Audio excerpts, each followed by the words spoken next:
Hello and welcome to the 2024 Big V podcast. I'm your host, Ted West, and it is great to be back with Big V Basketball. Now, this will be a fortnightly podcast with myself, and I'm going to have some special guests that are going to come on down the road, and they're going to be across the league, coaches, players, whatever it may be. So stay tuned and be sure to listen in. Now, we are just 2 weeks into the season, and there's been so much that's happened already, not just on the court, but things that have happened before the season even begun. We had the Youth League Qualification Series, which took place in February. We have new player signings around the league, which I'll touch on. We have round 1 and 2 games, which have also been super exciting, and some themed rounds. So I'll get just cracking on into it. Now we have, for the first time, the league hosted the Youth League Qualification Series, and it was super competitive. For those of you who don't know what it is or what it was about, it was a massive event that was spread across 2 venues with 32 youth league teams competing. These teams were at the lower end of VYC, so 7th and 8th place in each conference, and they versed the top end of Youth League 1. And then we had another conference that was the bottom end of Youth League 1, so 9th, 10th, 11th, and 12th, and they versed the top end of Youth League 2. And this was in both men's and women's. So let me paint you a word picture. I'll give you an example. So we have Melbourne University. Now, the Youth League men's team, they made the prelims in 2023 and they qualified for this series. In round 1, they came up against Craigieburn, who finished 11th in Youth League 1 for 2023. Melbourne Uni took out the win here, so they then progressed. And they came up against Sunbury. Now, Sunbury were the 2023 champions of Youth League 2. And they lost to Coburg in round 1. So this is a complete knockout. If you win, you go to Youth League 1. If you lose, you remain in Youth League 2. Melbourne Uni take the W and they move and progress up into 2024 Youth League 1 division. Now, there was so much movement throughout all of this series that I can't get to all of it. So if you have the time and you want to see more, jump on the website and have a look at who played who finished where, and what happened, because we had other teams like Whittlesea's Youth League 2 women. They were championships in 2023. They made their way up to Youth League 1. We had Keysborough's Youth League men. They defeated McKinnon and Hume City. They earned their way into VYC. We also had Youth League's Eltham team. They took on Ballarat and Camberwell, and they made their way from VYC as well. So it was a massive, massive day for Big V. It generated so much excitement and it showcased just a hell of a lot of talent moving into 2024. Now, yes, some of these teams did find themselves moving down a division, and it's not what any of them wanted, obviously, yet. This series will continue, and it creates so much more excitement around the league, and there are so many more teams that can move up and down divisions each year, which is just a great thing for the league. So instead of it just being the team that finished last moves down, then the championship moves up, you can have 4 teams that are going to move up or down. So the excitement around this day is just massive. Now, among that, we had clearances in the off-season, and this is honestly some of the funnest stuff that I see during my off-season. Getting to see who's remaining at their club, who's going elsewhere, what imports teams bringing in, whether they're bringing in just anyone else, to be honest. And some teams got busy. Some teams got seriously busy. There was NBL talent that came in. Yes, NBL talent that came in. We have NBL 1 South talent. We had players come back from college. We had even just high-level players from each division move and jump ship to different associations. Now, I'll get stuck straight into it with the Bulleen Boomers. Now, they got busy this offseason, and they decided to bring in 3 NBL 1 South talent to their Division 1 men. They brought in Andrew Nola from Waverley, a guard who just brings in a seriously deep three-point range. So a huge signing for Bulleen there. They then actually went above and beyond here because they brought back 2 Big V veterans from the Ringwood Hawks. They brought Matt Fennell and Matt Snow. Now, these guys played for Ringwood at NBL 1 South in the last few years, and they did a hell of a job. Now, it is so exciting for them to come back because Fennell is already throwing up almost double-double numbers with Snowball. I don't believe he played round 1, but he came in round 2, and he was already effective. I actually think that Snow coming into this division has just created the biggest rivalry that we've never seen before. And it is Snow versus Coffee.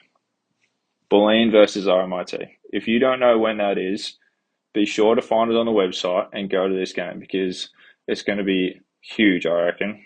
And not even at the guards. You're going to find two NBL 1 South monsters come up against each other. You got Matt Fennell, but then Zach Coleman-Bock, ZCB from RMIT, moving from Not What Expectors, are going to be matching up as well. So this is a serious matchup that I'm excited to see what happens.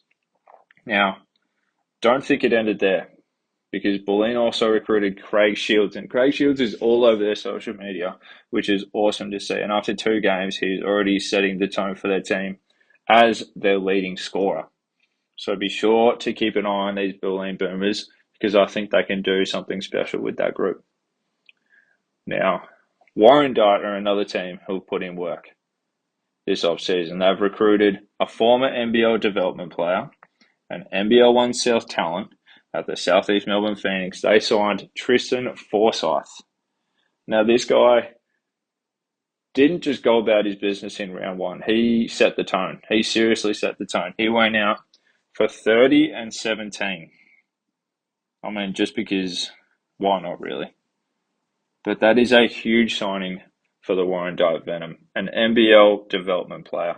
And he is a monster, and he is going to do some damage in this competition. But they also brought Jordan Adnam and Mitch Evans, 2 other guys who are NBL 1 South talent and experience. They've got championship experience, Jordan Adnam with the Kilsyth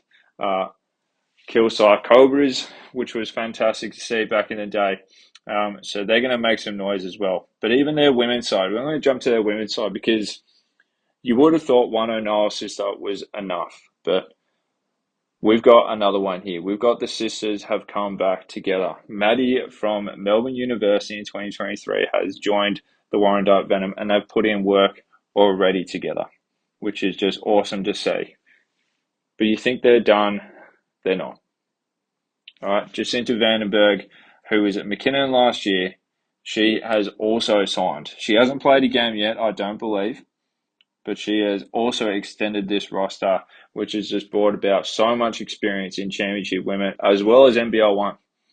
All right, she has been around the league. She has done a lot of time, and she's going to put in some work here.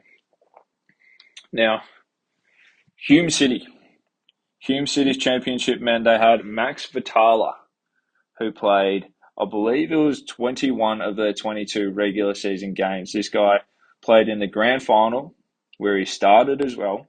He was the second top scorer for the Broncos for that game. Now, yes, they didn't win, but Max Vitala has moved to the Craigieburn Eagles. That is incredible. I'm stoked to see this move. I cannot wait to see what he's going to do in this league because tell me if I'm wrong. I actually think he's come from Melbourne Tigers in NBL 1. I actually think he's played NBL 1 South. He spent 4 years in college over in Canada. So he's got all this experience from so many different leagues. You know, he's got the college experience. He's got the championship men experience. He's got NBL 1 experience. And this guy is going to play for Craigieburn. I think he's going to do some serious damage. I really like this pick-up from the Eagles. So watch that space. Watch Vitala. We've got Collingwood senior women who have brought Sabine McAdoa from Coburg. She was an absolute bucket when she was there last year. She averaged almost 20 points per game, and she was the league's 3rd highest scorer for Division 2 women in 2023. She's now joined the Collingwood All-Stars, and she's already averaging 16 points per game in her 3 games, along with their import. And I really hope I say her name right. I apologize if I get it wrong. Maddie Gelslinger. Now, she is listed at 194 centimeters tall. Maddie's put up 5 threes already. I think she's made 1 or 2, so she can clearly stretch the floor. There's no doubt about that. She's going to put up more, and I bet you she's going to make more. But she's also averaging over 16 points per game. But she is averaging 16 rebounds per game. She's already averaging a double-double. Now, these two are going to be so dominant together, and I would love to see what they can do if they're going to finish in the top 7 or the bottom 7 when it comes to that bracket split of Division 1 and Division 2 women. Now, I'm going to get to some youth league guys before we get to some more content because, we got to make love to our youth league as well. And I'm going to touch on Waverley's here. The youth league men and women have seen some change in rosters with Chrysula and Amelia, sisters from Hume City. They've moved over to Waverley, along with a former MVP of VYC women, Emma Pov. And the three girls here have made some serious impact in this Waverley unit with the 2023 MVP, Liana Kinkeller. Now, Emma Pov has some serious experience and she's extremely talented, 14 points per game already. Will be interesting to see what actually happens when the NBL 1 South season begins, whether we're going to see some clash games and who actually suits up where. Because Chrysula can definitely play in NBL 1 South, so can Emma, so can Liana. So I think it'll be really interesting to see what actually happens there when NBL 1 South begins and where these players are going to end up. Now, we talk about the women, but I think their men are just as important here because some of these questions are very valid when it comes to the guys as well. Because we've got Fraser Roxburgh, who has come from Adelaide, I believe it is, in NBL 1, a seriously talented young guy. He signed for Waverley in 2024. Now, this was released by NBL 1 South. So again, eyes on this space. Where is he going to end up when it comes to clash games? Is he going to play NBL 1 or is he going to play Youth League? I don't know. Ethan Taylor is another one who's come from the past programs in the state programs for Victoria. Knox Jr. has moved over with his teammate Jacob Bell. So this group has become seriously athletic and dynamic. And their full court transition is crazy. So congratulations to them. They're 3-0 now.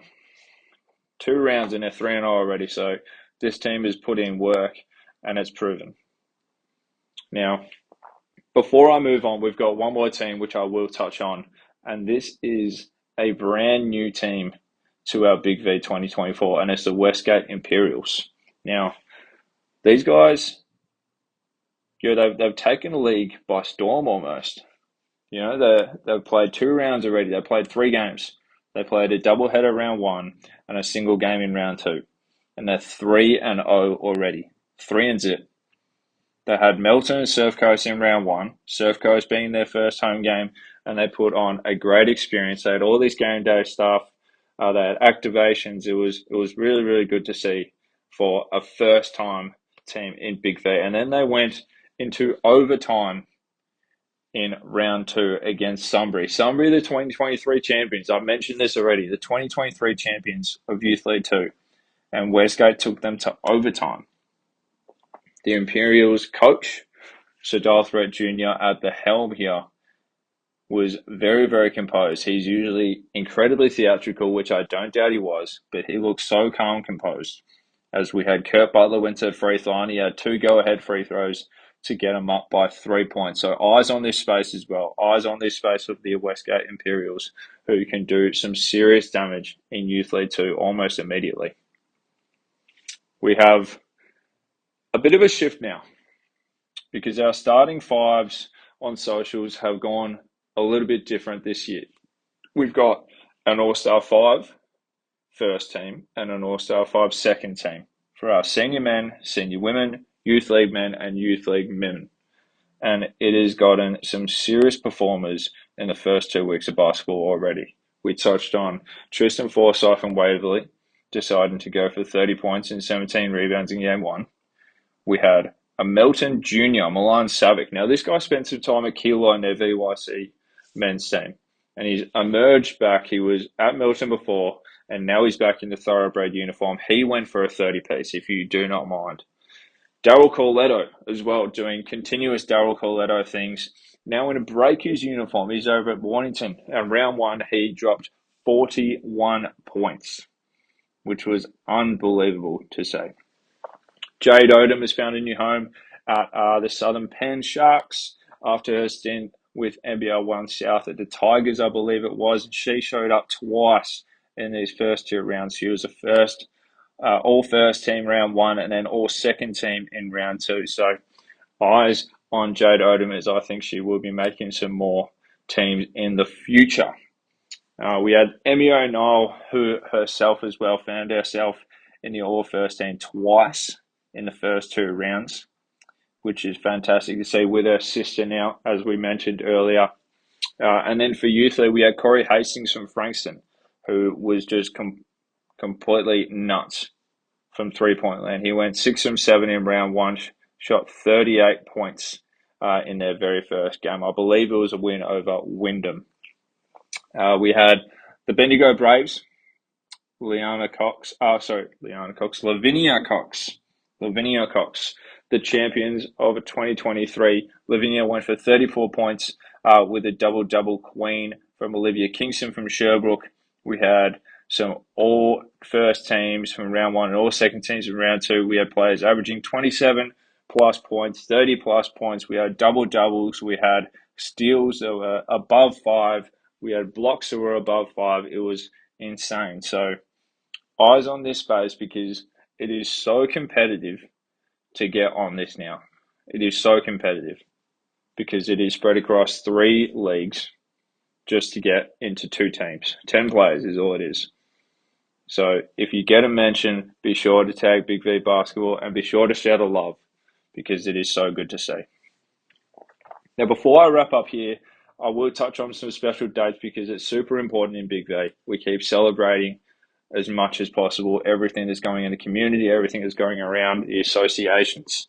So, firstly, we have our Round 1 Championship division starting on the 6th and 7th of April, which is the week after Easter. So keep your eyes on the Big V website as some more information will be coming out about our championship division soon. But we also have, in the month of April, we have our Round 4 Mental Health Round, and we have Round 6 Anzac Round. In May, you're going to find that we have Pink Round located in Round 10, and then across the entire month of June is Pride Month, which is awesome to see. We then have, in July, we have First Nations Round, which you will find in Round 15 before finals starts in August. Now, any association can be a part of these. They can endorse these. The league will be right here with resource to be able to help and advertise and put on a show if any association wants to do so. Each of these are super special and important. So, be sure to keep an eye out for these and support where you can. Now, that is all I have for round 1 and 2, our episode 1 of the Big V podcast. My name is Ted West. We'll wish you a great Easter break with Big V jumping back on board on the 6th of April with all 12 divisions kicking off, our championship divisions being the last 2 to start. So I will catch you after round 4 with some special guests from around the league. So keep it locked and I will catch you very, very soon.